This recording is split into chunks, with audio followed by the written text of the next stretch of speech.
हाय, hello, नमस्कार. कसे सगळे मजेत ना? मजेत तरच असायला हवं. मी भक्ती तुमच्या सगळ्यांचं खूप मनापासून स्वागत करते आपल्या चॅनलमध्ये. आता बघा, दरवेळी आपण एखादी गोष्ट ठरवतो आणि तशीच ती होते असं नाही. म्हणजे सकाळची छोटी-मोठी आपली दिवसभरातली जी काही कामं असतील ते असू देत किंवा मग एखादा छान-छान वीकेंडचा प्लॅन असू देत किंवा मग अजून एखादं आपलं मोठं स्वप्न असू देत. जसं ठरवलंय तसं नेहमीच होईल असं नाही. कधीतरी अशी एखादी सिच्युएशन येते ना, की ती आपण इमॅजिनसुद्धा केलेली नसते. आणि मग सेम अशाच पद्धतीनं ना इंटिमसीच्या वेळीसुद्धा काही वेळेला अशा गोष्टी होतात, की ज्याचा आपण विचारही केलेला नसतो आणि मग अशा वेळेला आपण एकदम पॅनिक होतो, घाबरून जातो, काय करावं ते काही कळत नाही. आणि सेम अशाच कंडिशनसाठी ना मी तुमच्यासमोर एक मेडिसिन घेऊन आली आहे, ती म्हणजे अनवॉन्टेड 72. आता ही एक ओरल कॉन्ट्रासेप्टिव्ह टॅबलेट आहे. जेव्हा केव्हा अनप्रोटेक्टेड इंटरकोर्स होतो किंवा मग प्रोटेक्शन लीक होतं किंवा यासारख्या वेगवेगळ्या कंडिशन येऊ शकतात ना, तर तेव्हा तुम्ही ही टॅबलेट घेऊ शकता. फक्त 72 तासाच्या आतमध्ये घ्यायची आहे. जेवढं लवकर घेऊन आपण तेवढाही परिणाम दाखवते किंवा इफेक्ट दाखवते. आणि अजून एक गोष्ट म्हणजे ही अबॉर्शन वगैरेसाठी यूजमध्ये येत नाही. जर तुम्ही ऑलरेडी प्रेग्नेंट असाल आणि तुम्हाला जर अबॉर्शन करायचं असेल तर त्यासाठी मात्र ही टॅबलेट नाही आहे. सो फक्त मी ज्या सांगितल्या त्या गोष्टींसाठीच ही टॅबलेट यूजमध्ये येऊ शकते. फक्त लवकरात लवकर घेतली तर तेवढा इफेक्ट ते दाखवतं.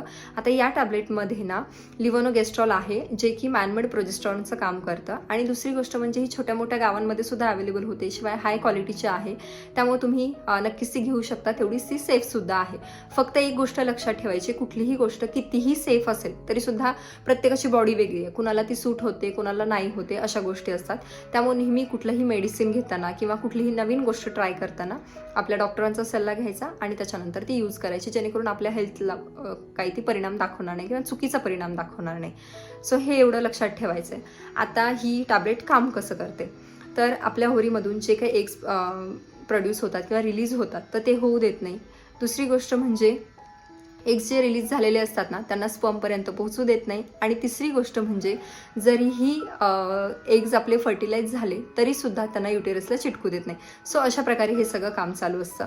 फक्त टॅबलेट घेताना एवढंच लक्षात ठेवायचं आहे की ही फक्त इमर्जन्सीमध्ये घ्यायची आहे. ह्याच्यामध्ये एकच टॅबलेट आहे, पण एवढीसुद्धा पुरेशी होते. सो तुम्हाला आय होप ह्या सगळ्या गोष्टी माहितीपूर्ण ठरल्या असतील. व्हिडिओ आवडला असेल तर व्हिडिओला नक्की लाईक करा, जास्तीत जास्त लोकांपर्यंत पोहोचवा. आणि अजून एक गोष्ट म्हणजे डॉक्टरांच्या सल्ल्याने टॅबलेट घेत चला. भेटू पुढच्या एका छानशा व्हिडिओसहित. तोपर्यंत बाय.